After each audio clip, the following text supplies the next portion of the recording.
Olá, comunidade, tudo bem com vocês? Eu sou Carol Fialho e este é o Apegados Podcast, um lugar de informação, acolhimento, não julgamento, um lugar seguro para a sua família. Se este é o seu primeiro episódio, seja muito bem-vindos e se você já faz parte da família, é bom demais ter você aqui com a gente de novo.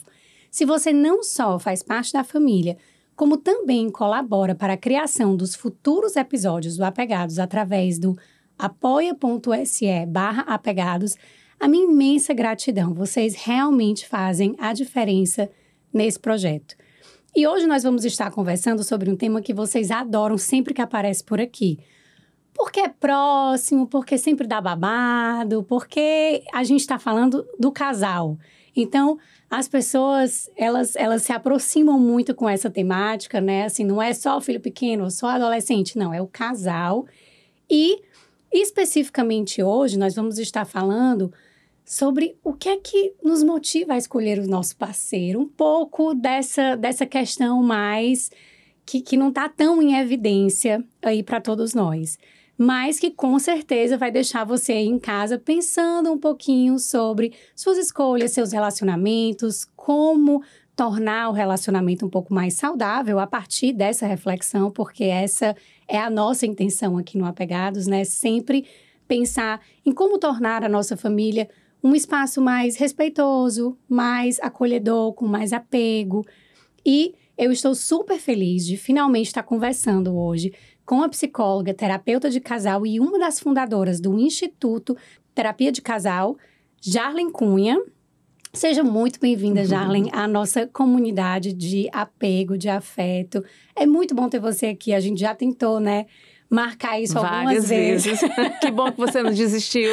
Que bom que eu não desisti. Sim. E deu certo da gente se encontrar pessoalmente e que é uma alegria, melhor do que online. E para começar, Jarlen, para quem não conhece sobre o seu trabalho, fala um pouquinho sobre a sua trajetória e por que casais, né? Como que você chegou a essa temática e como que você decidiu, não, agora eu vou trabalhar com casais?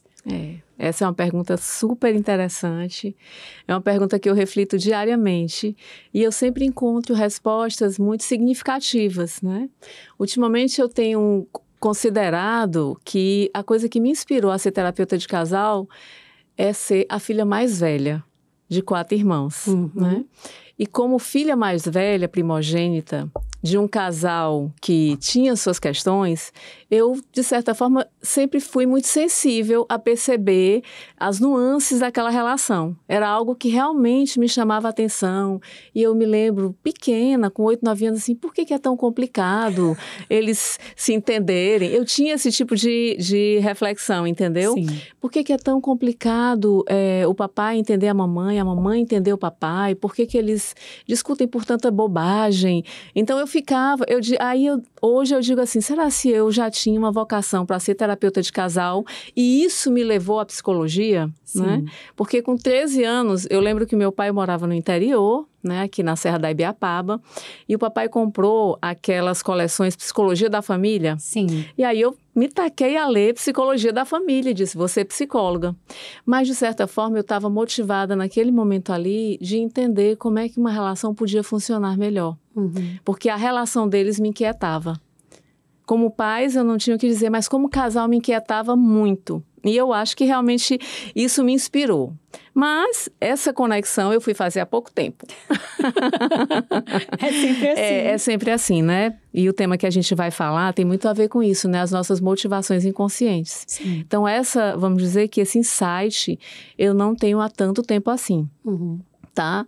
Quando eu fui para a faculdade, lá em 99, né, eu estava apaixonada pela psicologia, eu não via outro caminho para mim, desde os 13 anos, quando eu comecei a ler a dita coleção. E aí, na faculdade, eu mergulhei profundamente, mas, sinceramente, eu vim me encontrar na faculdade quando eu comecei a fazer um estágio na área de terapia de família na abordagem sistêmica, que era algo, não estava dentro da grade curricular, tá? Era um estágio alternativo, mas que a professora conseguiu colocar dentro da Unifor, que é a professora Cristina Sutter. E eu comecei a participar desse estágio e assistir os atendimentos e comecei a me identificar. Então, na clínica, a minha identificação profunda sempre foi nessa área de família e casal, na clínica, né? E eu fiquei lá até o final. Mas Fortaleza não havia uma formação, uma especialização. Eu tive filho cedo durante a faculdade. Eu tenho um filho que já tem 27 anos. Eu já sou avó, né? Então, a minha vida familiar começou muito cedo. Sim. E como não havia, né, assim, um campo de formação aqui em Fortaleza ainda estruturado, eu trabalhei em várias áreas, né? Eu gosto da psicologia, eu gosto de grupos, eu gosto de organizações, então eu trabalhei em várias áreas. Trabalhei durante uns 10 anos na área da saúde e depois eu senti realmente necessidade de começar a me dedicar à clínica.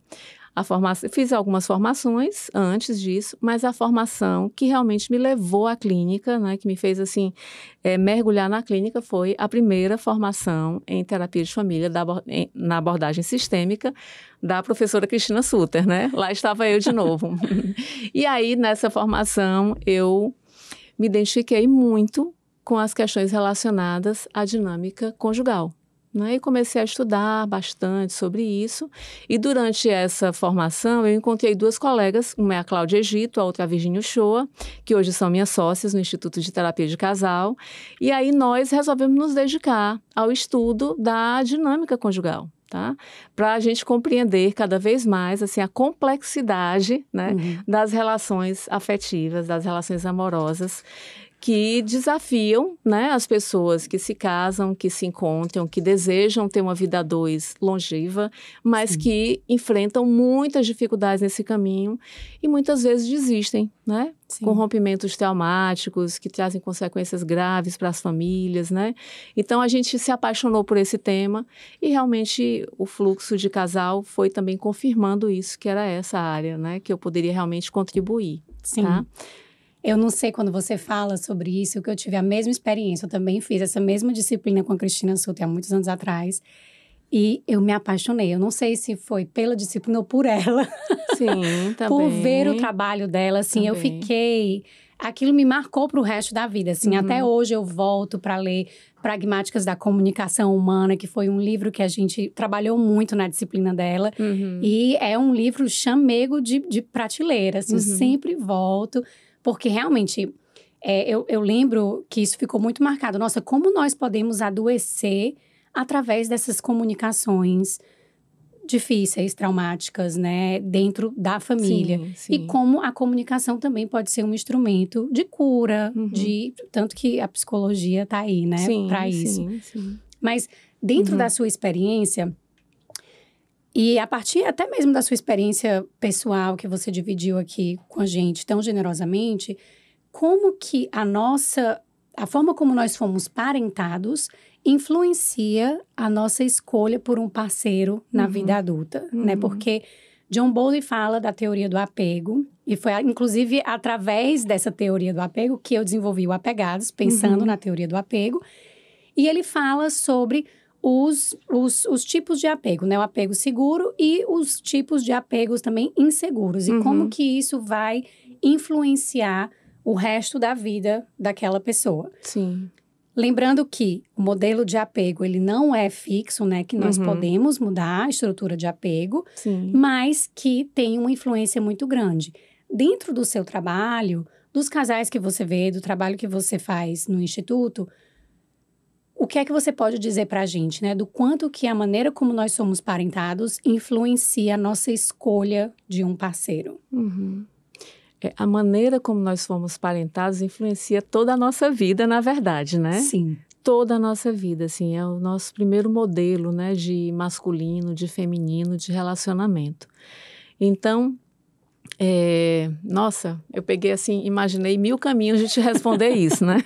Mas eu vou aqui pegar o meu caminho, já que eu trouxe a minha motivação pessoal para hoje atuar na área de terapia de casal e realmente entender que é esse o meu campo de atuação, né? Onde eu posso servir, contribuir.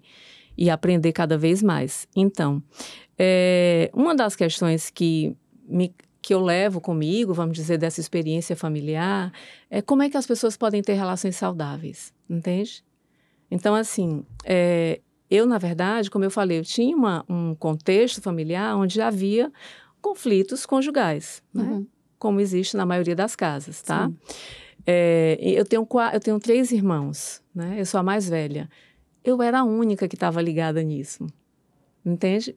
Quando eu compartilho algumas coisas com os meus irmãos, eles dizem assim, como assim? Eu não percebi isso, eu não percebi aquilo. Então, tinha algo em mim muito sensível, né, aos relacionamentos, tá certo? Sim. E nesse processo, eu me identificava mais com o posicionamento do meu pai do que com o posicionamento da minha mãe. Interessante falar um pouco dessas identificações. Sim. Com ele, eu tinha uma sensação maior de segurança, tá? Falando em modelos de apego, né? Sim. Eu tinha uma sensação maior de segurança. Apesar dele ter um trabalho que se ausentava muito de casa, a presença dele em casa me dava uma sensação muito importante de segurança. E isso fazia com que eu tivesse uma identificação maior com ele. Não que eu hoje não reconheça realmente a grandiosidade da dedicação da minha mãe. Eu acho que eu fui, ao longo da vida, cada vez mais fazendo esse reconhecimento e entendendo a importância dela como mulher, como mãe, como pessoa e o quanto ela foi estruturante para mim. Mas na infância, eu tinha uma identificação profunda com meu pai, tá? Então, falando um pouquinho dessa questão do apego, isso me fazia ter uma identificação com homens que traziam traços parecidos com meu pai. Eu não sabia disso, óbvio, né? Sim. Então, a gente fala que as escolhas são inconscientes. A gente não tem noção. A gente sabe que se interessou, se sentiu atraído, se apaixonou, está amando, quer ter uma vida juntos, mas a gente não sabe o que está motivando, né? Sim. Mas, sem dúvida, eu acabei me interessando por pessoas que traziam traços do meu pai. Né? Pessoas muito autênticas, pessoas que tinham uma presença, né, que me passavam muita segurança, muita verdade. Então, as relações parentais, elas nos dão esses modelos, né, de identificação. E eu tinha um caminho que me direcionava, né, para relacionamentos com pessoas que apresentavam características que inspiravam confiança. Sim. Tá certo? Então, a teoria do apego fala sobre isso, né? A gente desenvolve o apego a partir da relação de confiança, da relação de cuidado que a gente registra com o outro, né? Então, eu tinha um apego mais seguro na relação com meu pai e um pouco mais inseguro na relação com a minha mãe. Né? Isso foi mudando ao longo da vida, mas isso era um fato, entende? E isso acaba determinando. Agora, eu acho que é importante a gente falar um pouquinho sobre essa questão da parentalidade e do nosso modelo de apego, né? O modelo Sim. que a gente acaba internalizando. Talvez já tenha outra questão que aprofunde melhor isso, né? Mas, dependendo do modelo de apego que eu desenvolvo, né, nessa relação com os primeiros cuidadores, que na maioria das vezes são os nossos pais, nós vamos desenvolver um apego seguro ou um apego inseguro, né? Então, o apego inseguro, ele se desdobra, né? Em alguns tipos, vamos dizer assim, né? Que é o ansioso, o evitativo e o confuso, né? E o apego seguro é aquele apego em que você traz para uma relação afetiva um registro de segurança. Sim. Né? Você traz uma expectativa para essa relação de que você vai ser cuidado, de que você pode confiar. Então, esse modelo de apego seguro, ele favorece muito as relações amorosas, não é verdade? Sim. Eu gosto de dizer que, assim, a palavra por trás do apego seguro é consistência. É aquela pessoa que te oferece segurança de uma forma consistente, que ela aparece na sua vida de uma forma consistente, que não é nada confuso, que você sabe o que você espera daquela relação, que é uma relação que te traz conforto e segurança. Isso, exatamente, né? Então, quando você tem a oportunidade realmente de receber, né, esse cuidado, esse apoio, esse suporte de maneira consistente, você naturalmente vai estabelecer com essa pessoa uma relação de apego seguro com ela. Então, a gente vai observando ao longo da vida que, com algumas relações, a gente tem um apego seguro, com outras a gente tem um apego inseguro, com outras a gente tem um apego evitativo, né? Então, Sim. assim, isso vai se desdobrando, na verdade, né? Sim. Mas o seu modelo de apego lhe dá condições de você estar mais seguro ou menos seguro nas relações. E esse modelo você desenvolve mesmo a partir da experiência com as suas relações bem primárias, né? Assim, a partir do bebê, a partir da primeira infância, né? Assim, naquele momento em que você tem o maior grau de dependência das suas figuras parentais, né? Sim. Sim. Não sei se eu te respondi, se eu... Respondeu. Inclusive, a outra pergunta ia ser mais para você explicar, né, as diferenças entre, principalmente as pessoas têm mais curiosidade quando se fala dos apegos inseguros, né? Você nomeou eles, mas como que as pessoas podem identificar qual é o tipo de apego inseguro que eu tenho, né? Porque muitas pessoas que estão nesse processo de autoconhecimento acabam pensando que tem um tipo de apego inseguro. É muito comum a gente ver isso em terapia, né? Assim, muitos traumas familiares, traumas relacionais. E aí, fala um pouquinho da diferença desses 3 tipos de apego inseguro, só para que as pessoas que estão ouvindo a gente possam identificar, esse é o meu, né? Tá. É muito importante a gente entender, como a gente só resgatando um pouquinho, né? Que não é um modelo fixo, né? Isso. Ou seja, não existe, eu não tenho um tipo de apego fixo. Na verdade, dependendo vamos dizer assim, do tempo do relacionamento, você vai ter, naquela relação, um comportamento, né, que corresponde a um apego mais seguro ou menos seguro, dependendo do contexto da relação também. Mas, como a gente falou anteriormente, o apego seguro é aquela sensação de segurança, é aquela sensação de que eu tenho espaço nas relações, eu posso me manifestar, eu posso me expressar, né? Eu não tenho receio, eu não trago, vamos dizer, previamente um receio de que eu não vou ser aceita, de que eu não tenho um lugar de pertencimento, de que as pessoas podem não cuidar de mim. Então, a expectativa que uma pessoa do apego seguro tem é uma expectativa mais positiva, né? Isso favorece a confiança, favorece a entrega, né? Favorece a expressão do afeto. Ela sente que ela pode ser ela mesma, Ela né? sente que ela pode ser ela mesma. Mais autêntica possível. Isso, ela internalizou de que ela, sendo ela mesma, ela é querida, ela é amada, ela é admirada, ela é reconhecida, né? Então, ela leva isso para as relações, tá? No apego inseguro, essa marca, ela está afetada em menor ou maior grau. O menor grau é aquele em que tem um registro de que eu sou amada, mas eu tenho que me comportar de determinada forma, porque assim as pessoas gostam mais. Ou assim vão me admirar mais. Então, existe ali um grau de insegurança que se manifesta, né? Onde a pessoa tem dúvida, né? Se de fato ela expressar a emoção dela de maneira autêntica, ela vai ser querida. Tá? Então, há uma modulação do comportamento no apego inseguro para expressar aquilo que desperta no outro maior admiração. Então, é muito comum a gente começar uma relação não com um apego tão seguro, porque a gente não conhece a pessoa ainda, entendeu? Sim. Então, a gente não sabe o que ela gosta, o que ela não gosta, se ela vai gostar disso, se ela vai gostar daquilo.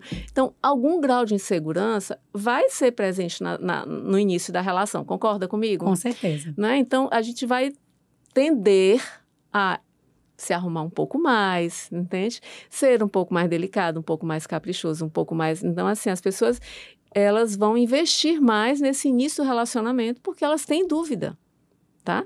E essa dúvida, ela é natural diante de um desconhecido. Claro. Tá certo? Quando a pessoa não tem nenhum tipo de dúvida, então ela tem um estado aí, talvez meio elevado, né? De autoestima. Né? Onde ela sente e percebe que é o outro que tem que se adaptar a ela, né? Então, é natural. Então, o apego inseguro, ele é natural e saudável em alguns momentos, por exemplo, no início de um trabalho, né? Quando você está no início, você está chegando num grupo. Então, tudo isso é natural. Eu fiquei ansioso. Às vezes no consultório as pessoas dizem, nossa, eu fiquei muito ansioso no primeiro encontro, eu fiquei suando. Natural. Claro. É natural. Ninguém chega seguro numa situação nova. né? Então, todo mundo tem dúvida. Mas isso pode, né, se manifestar em um nível mais crítico, né? É quando realmente a dificuldade de confiar faz com que, mesmo o outro se manifestando de maneira afetiva, de maneira carinhosa, reafirmando, né, o sentimento e o interesse, a pessoa com apego inseguro ela ainda vai ter dúvida. Se pode confiar, se não pode confiar, se é verdade, se não é verdade, se é só um teatro, entende? Uhum. Então, a pessoa vai ficar com um grau de insegurança. Sim. E isso vai demorar a desativar nesse relacionamento. Vai demorar a desativar. Eu estou lembrando aqui de um exemplo de uma pessoa que está num relacionamento que eu acompanho, em que ela fala que é um relacionamento mais maduro já, os dois são maduros, e ela fala assim, que cada frase que ela escuta dá vontade dela entregar, mas dá um medo tão terrível que ela tende a ficar com um pé dentro e outro fora. Assim, que ela não consegue se entregar totalmente. E às vezes dá vontade de fugir. Uhum. Né? E aí, nessa vontade de fugir, eu já vou falar que um grau mais elevado do apego inseguro é o evitativo, né? É aquele que, além de não suportar, estar numa relação vivendo algum grau de ansiedade, para se proteger, a pessoa tende a não se envolver, né? Ela tende a ter comportamentos de fuga. Então, ela está presente, mas não tão presente. Ela investe, mas ela não deixa de ter uma segunda opção ou um caminho em que ela... Uma rota de fuga. Tem uns contatinhos que pode ser, né? Isso é muito comum hoje em dia, né? Muito tipo comum. Assim, eu estou conversando com uma pessoa muito interessante, mas, olha, é melhor não deixar de conversar com A e B, Sim. né? Porque... não tem confiança, né? Tem um grau de desconfiança que está presente o tempo inteiro. Mas, então, a pessoa que tem o apego inseguro evitativo, ele vai ter muita dificuldade de sustentar uma posição na relação, tá certo? Porque ele internalizou que ele não tem um lugar de segurança na relação, que ele tem um lugar de ameaça na relação, que ele não pode ficar numa posição de vulnerabilidade, certo. Né? Não sei se eu estou sendo clara, claro que tá? Sim. E aí, o desejo de sair, né, o impulso de sair é muito grande. E vai se manifestar sempre. E o apego, né, assim, um outro grau mais elevado do apego inseguro é o confuso. É aquele que tem uma dificuldade de entender e de se comunicar. Uma dificuldade, geralmente, que se manifesta muito na comunicação, né? Então, a pessoa diz uma coisa, eu entendo outra. Tá? Eu sinto uma coisa, comunico outra. Então, o confuso, ele não consegue estabelecer uma comunicação clara, nem ter um grau de percepção que possibilite ele compreender de maneira mais tranquila o que está sendo comunicado. Então, o confuso tem uma tendência a interpretar de maneira inadequada o que está acontecendo. Vai ter muitos comportamentos de defesa, né, ou de ataque, certo?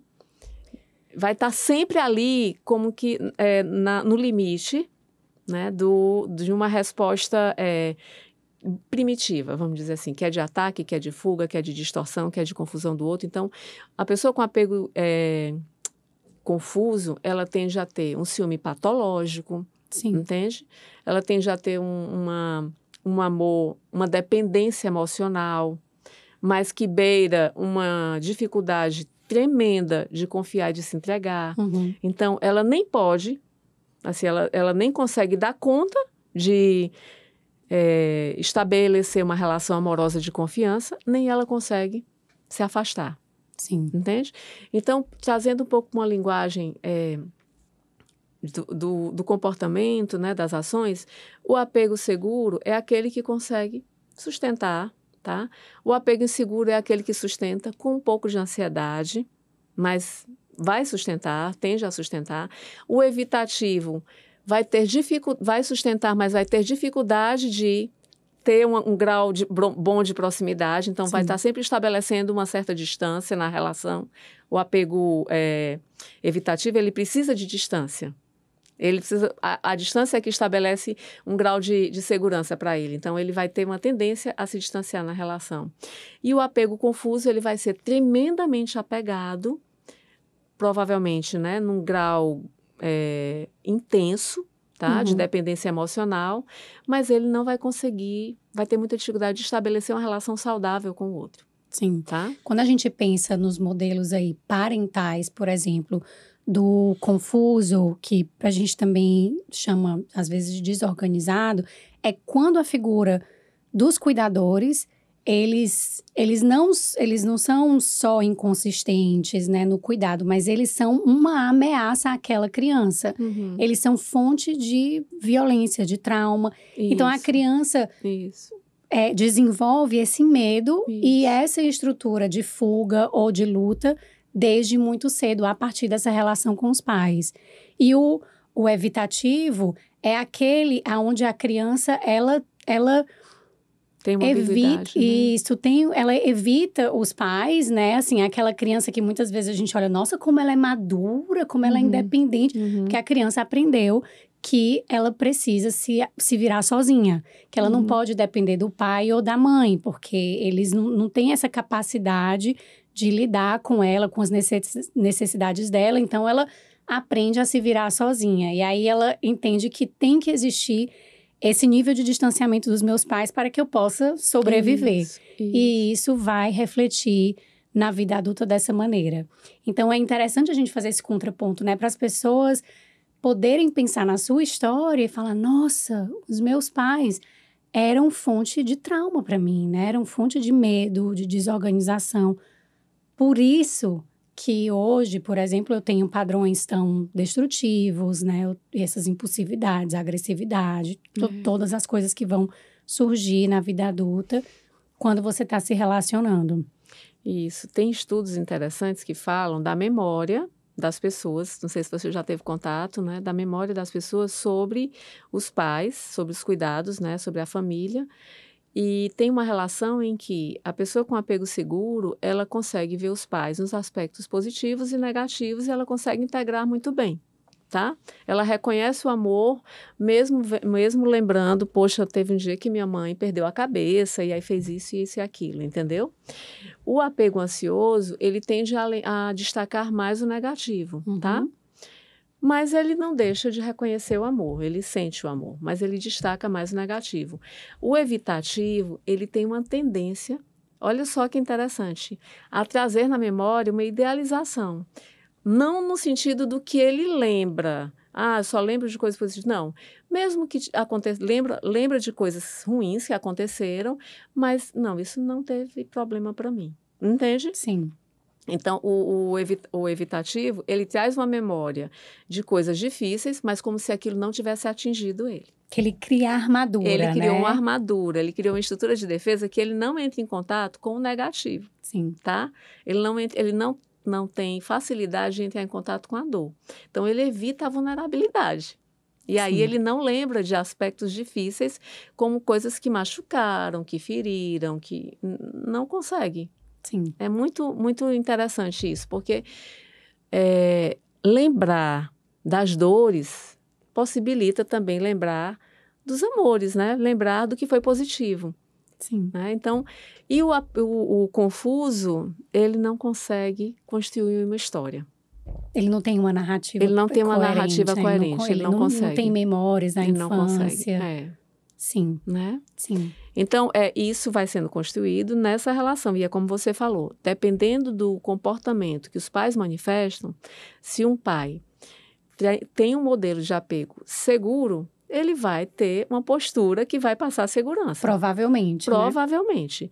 Né? Se já não tem, né? Já tem uma ambiguidade, né? Já tende a ser inseguro, evitativo, vai acabar gerando esse tipo de apego nos filhos, entendeu? Sim. Então, tem uma transmissão aí, né? Nós tendemos a repetir, principalmente se a gente não faz o trabalho de autoconhecimento mesmo, né? De buscar e repensar, criar novas narrativas da nossa história. E aí, nós realmente tendemos a repetir. Falando em tender a repetir, essa história que dizem, os opostos se atraem em relação a casal, ela é, a partir da sua experiência, ela é real ou nós, no frigir dos ovos, tendemos a repetir o que nós vimos dentro de casa, né? Padrões familiares. Nós vamos buscar o completo oposto ou o que é familiar? Eu acho que a gente funciona, às vezes, buscando aquela identificação. Então, tem pessoas que dizem, eu quero um homem como meu pai, eu quero uma mulher como a minha mãe, né? Sim. Tem uma identificação, e isso indica um baixo grau de diferenciação, né? Então, assim, eu quero reproduzir aquilo que eu idealizo naquela relação, tá? E existe o outro extremo, e o outro extremo eu não quero ninguém que se pareça com meu pai e com a minha mãe, né? E aí, nesse sentido, eu vou procurar alguém que é totalmente diferente deles. Sim. Mal sabemos que, quando a gente vai conhecer mesmo, a gente vai percebendo que a gente sempre procura alguém que traz algum traço, né, dos nossos pais. Algum traço.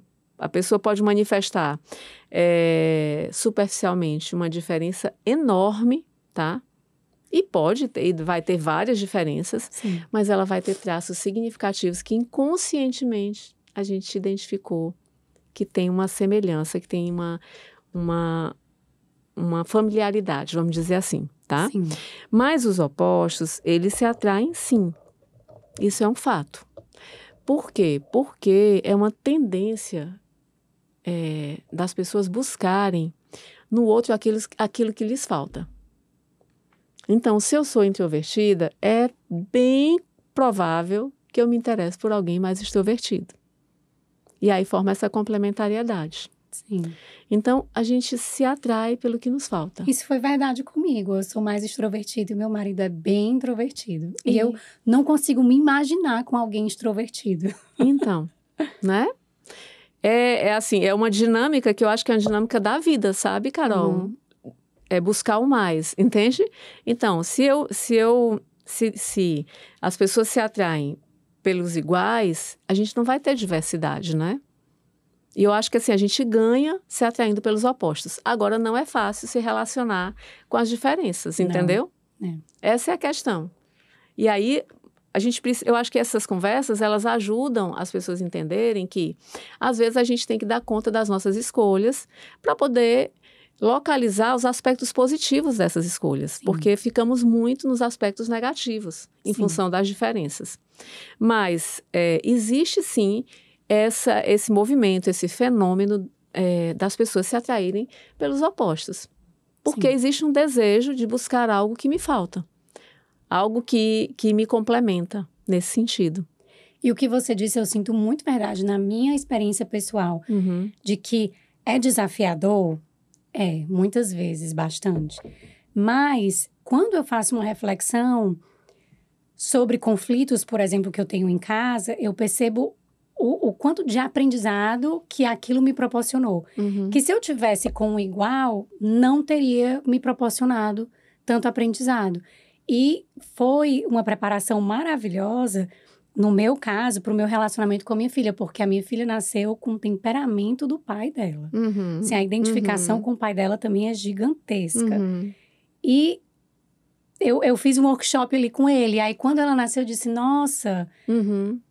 Eles se colocam no mundo de uma maneira diferente. Eu preciso entender, eu preciso abraçar, eu preciso respeitar. Se eu for impor o meu jeito dentro dessa relação, não vai dar certo. Exatamente. Os meus 2 filhos, eu tenho um de 27 e tenho um de 18, tá?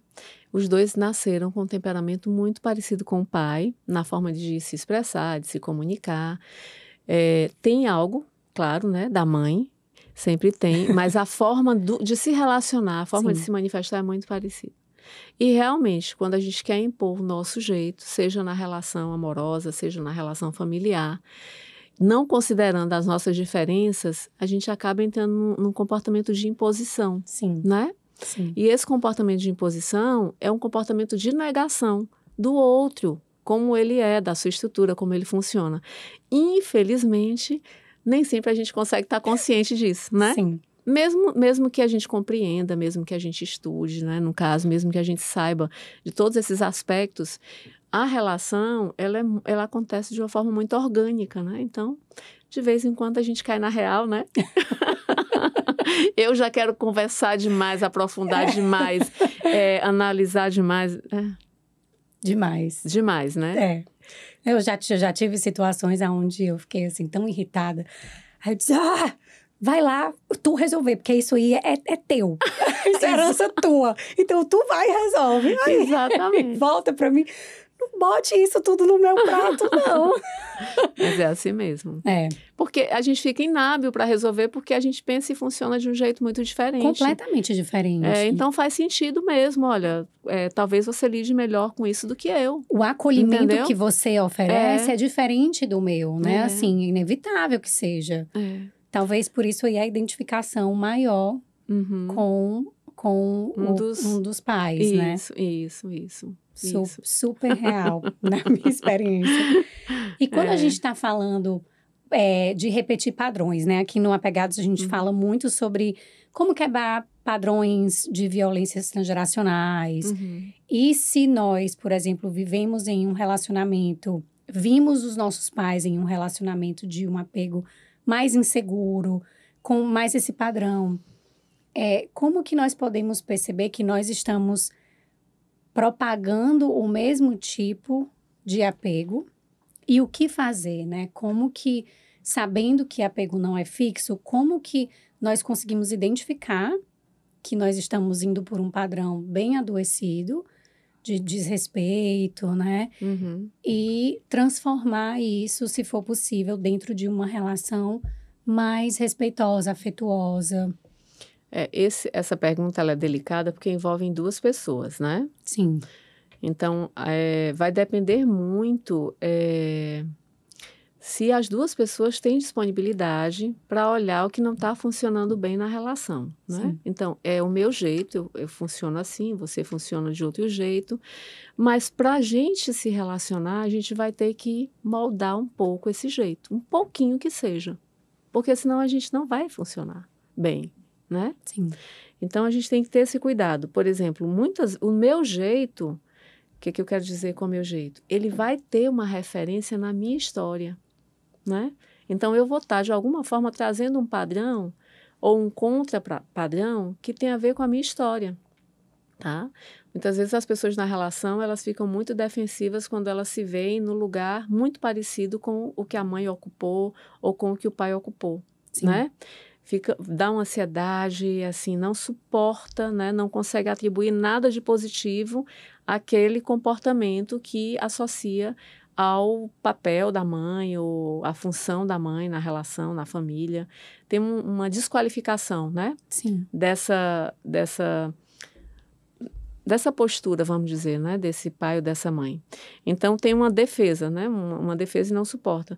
Mas, de vez em quando, se vê reproduzindo o mesmo comportamento. Aí fica num conflito tremendo entre o que está manifestando e o que está negando, tá certo? Isso é muito comum. Então, para mudar um padrão, é muito importante que, primeiro, a gente reconheça a identificação. Então, se a gente fica na negação, existe uma tendência a uma reprodução. Sim. Tá? Existe esse paradoxo. Então, para mudar, primeiro eu preciso reconhecer. Nossa, eu trago isso do meu pai traz isso do meu avô, na minha família os homens atuavam dessa forma, né? Realmente é difícil para a gente lidar com isso e isso. A gente tem uma tendência a ir para a bebida, a gente tem uma tendência a boicotar algumas coisas. Então, primeiro tem que fazer um processo de identificação. E para isso é um processo de autoconhecimento, Sim. né? Porque se a gente se posiciona pela negação, a gente vai atuar reproduzindo esse padrão e sentindo que está negando o padrão, né? Então, existe sim uma possibilidade de flexibilizar o padrão. Eu aprendi muito cedo de que padrões geralmente não mudam, não se transformam. Eu vou ter uma mesma tendência a vida inteira, tá? Por exemplo, na relação, um aspecto importante é assim, na troca entre o dar e o receber, eu tenho uma tendência a ocupar um lugar de dar. E sou casada com uma pessoa que tem uma tendência a ocupar o lugar de receber, tá? Esse é um padrão. entende? Só que fui me dando conta ao longo da vida que esse lugar, ele é um lugar de segurança para mim, é um lugar de controle, é um lugar, entende? Mas é um lugar que pesa, é um lugar que me sobrecarrega, né? Sim. É um lugar em que não me permite relaxar para receber. Então, começa a ficar fixo, né? O padrão, Sim. ele tende a ficar fixo. Quando você vai se conscientizando, né? Por que eu tenho uma tendência a estar na relação ocupando o lugar de quem dá? Eu preciso fazer uma elaboração sobre isso. Claro. Né? E quando eu faço essa elaboração, que eu compreendo por que para mim é mais seguro esse lugar, porque tem a ver com o modelo de apego também, eu posso começar a trabalhar, e aí é um trabalho árduo, para sair desse padrão, ou para flexibilizar esse padrão. Para mim, o que eu quero dizer é que o padrão não muda, vai sempre ser muito mais fácil dar do que receber. E eu vou ter que aprender a receber. Sim. E aprender a regular a minha doação, o que eu dou, entende? Uhum. Mas esse é um processo. E que a gente só consegue se a gente investir muito. Se a gente não investir, a gente não consegue. E a gente se vê vítima do nosso padrão. E aí, se a gente não dá conta que é nosso padrão, a gente vai projetar no outro. Perfeito. Vai achar que é o outro que está exigindo, que é o outro que nunca dá, que é o outro que nunca está presente, entende? Uhum.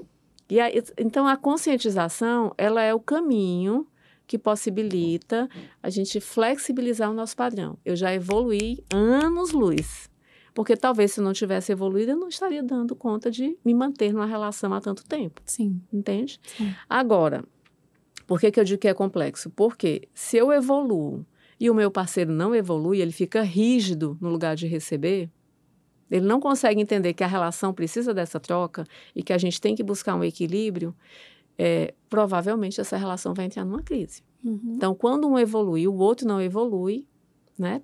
Se mantém muito fiel ao seu próprio padrão, a relação entra numa crise e pode gerar um rompimento. Né? Sim. Então, para ter uma relação saudável, é preciso que os dois se envolvam. Não dá para ser apenas um. Agora, também a gente não pode ficar naquele jogo de você tem que mudar, entendeu? Cada um faz o seu trabalho e se responsabiliza, né? Sim. Pela sua parte. E quando os dois se responsabilizam, aí sim, a relação tende a crescer, evoluir, as pessoas se desenvolverem dentro dela. Quando os dois não se envolvem, não se mobilizam, né, para ir evoluindo nessa relação, a relação não evolui. E aí, se um evolui, é provável que a relação entre em crise e possa chegar ao rompimento. Sim. Ou então, se não chega ao rompimento, vira uma relação que gera um adoecimento, deixa de ser uma relação saudável. Tão interessante quando você disse desse modelo de dar e receber. Eu imediatamente lembrei de uma paciente que eu tive que ela reclamava, ela também era muito mais acostumada a dar do que receber e extremamente exausta, extremamente sobrecarregada. Todo o começo de sessão, e aí, como é que você tá? Tô exausta. E aí começava, né, assim. E interessante porque ela falava da maneira, da relação com o marido, que ela dava pro marido, dava pra filha, dava pra mãe. E tipo assim, a narrativa era muito similar em todas as relações dela. Uhum. Porque ela era que dava pra todos. Uhum. E eu lembro que uma vez ela falou uma coisa muito similar em relação ao marido e à mãe. Eu disse, interessante porque em outra sessão você disse a mesma coisa em relação à sua mãe. O que é que você está querendo dizer com isso? Uhum. Gente, vamos pensar um pouco mais sobre isso, né? Uhum. Assim, porque é um padrão seu. É um padrão rígido seu. E se a gente fica culpando o outro... porque minha filha não... A minha filha é uma... Não reconhece nada do que eu faço para ela. A mesma coisa. Minha mãe não reconhece nada do que eu faço para ela. Meu marido não reconhece nada... Poxa, ninguém reconhece nada do que você faz, né? Assim, se você não para fazer essa reflexão das suas projeções e da sua incapacidade de perceber o quão rígido você está naquele padrão, não abrir espaço para receber do outro, você vai realmente ter muita dificuldade nas relações. Isso. E não só com o parceiro, né? Não, com todo no trabalho, né? Com os amigos. Quer dizer, o padrão se manifesta em todas as relações. Sim. Né? Sim. Em todas. Maravilha, maravilha. E, Jarlen, para a gente fechar, quais são as reflexões aqui para os casais que nos estão ouvindo, para as famílias, né, esposo, esposa que estão nos ouvindo, quais são as reflexões que você propõe para os casais para pensarem em maneiras mais saudáveis de se relacionar, pensando em tudo que a gente conversou, né? Nessas reflexões que a gente acabou de ter, nos modelos de apego, porque, de fato, os dois precisam estar investidos no processo. Mas eu recebo muita mensagem, principalmente de mães, falando assim: eu estudo, eu me informo, eu tento, eu mando vídeos para ele no Instagram que ele desconsidera, acha tudo isso uma bobagem, ou então perde a cabeça, acha que pensar sobre essas coisas, falar sobre parentalidade respeitosa é mimimi, é frescura. Encontram essa rigidez muito grande do parceiro. E aí? Mas é minha família, né? Assim, sim. Vale a pena quebrar minha família?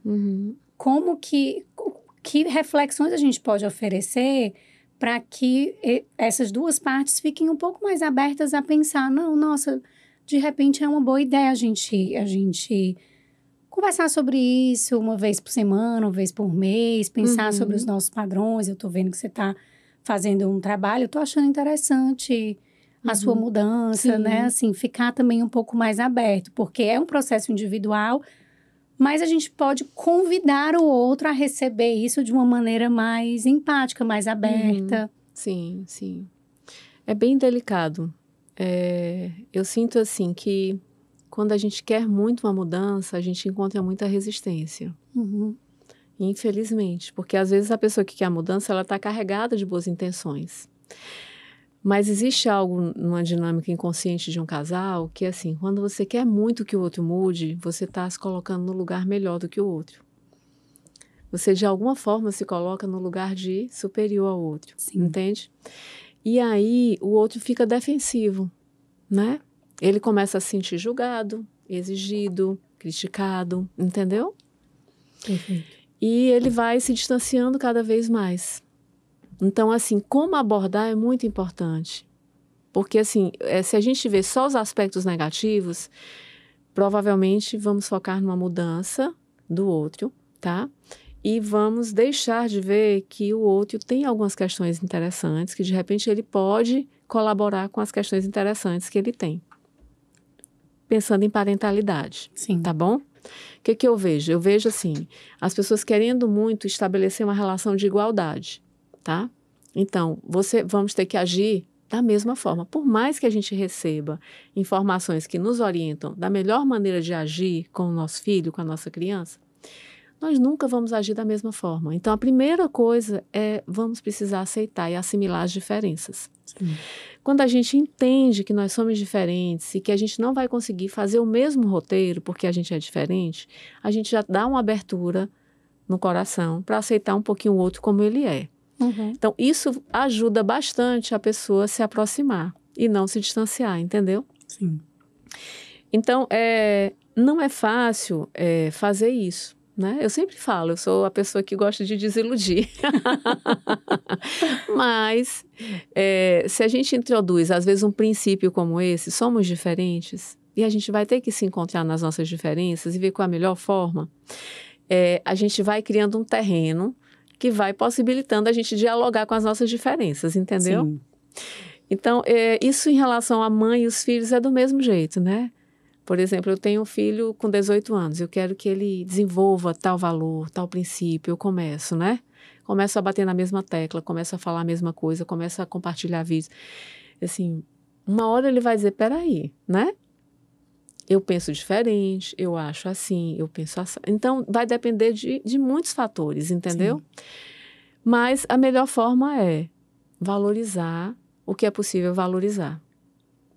Não, voltando para o modelo de apego, a gente precisa estar construindo sempre um apego seguro na relação. Uma forma de construir um apego seguro na relação é respeitar um pouco a diferença e convidar o outro a olhar para uma determinada questão que está dificultando, que está se tornando um problema, vamos dizer assim. Sim. Ou uma preocupação. Então, convidar o outro. Quando você não sabe o que fazer e convida o outro, olha, eu não sei mais o que fazer, me ajuda a pensar sobre isso, o que a gente pode fazer, você já sai do lugar de arrogância, de superioridade, que você tem o conhecimento, que você tem a informação, que você sabe como é que tem que ser feito e que o outro tem que fazer desse jeito, entendeu? Sim. Então, muitas vezes é ir para esse lugar de humildade, olha, eu não dou conta disso sozinha ou sozinho, eu preciso da sua ajuda, né? Isso me angustia, isso me perturba, isso tira o meu sono. Quando você manifesta o quanto você está sendo afetado ou afetada pelo problema, é comum que você mobilize um pouco mais de movimento do outro para lhe ajudar. Uhum. Quando você chega e diz, olha, você tem que... Quando entra com tem que, geralmente você vai tornar inviável esse envolvimento, entende? Eu detesto tem que também. Quando chega com tem que, né? Fica difícil. Fica.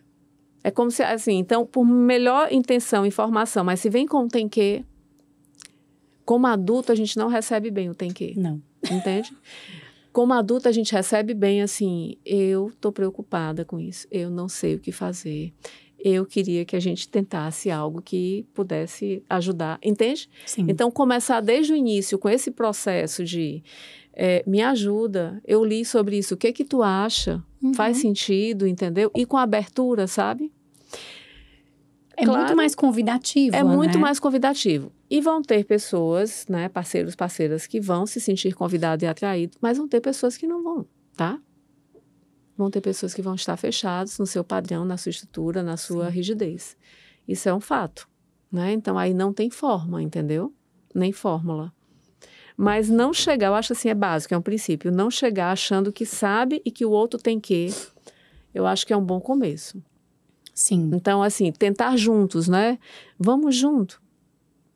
Eu falo muito aqui no Apegados que não é eu contra você, somos nós contra o problema, né? Assim, trazer essa ideia de time.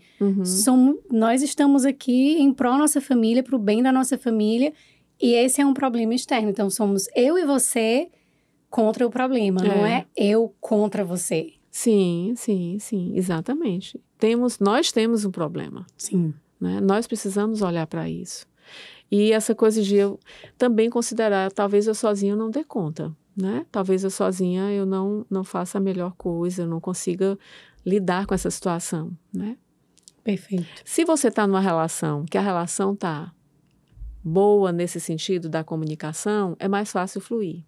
Se a relação não está boa, também é mais difícil essa colaboração e essa troca fluir, concorda? Concordo. Então, muitas vezes isso não é possível fluir na parentalidade, porque na relação afetiva tem coisas que não estão fluindo, tá?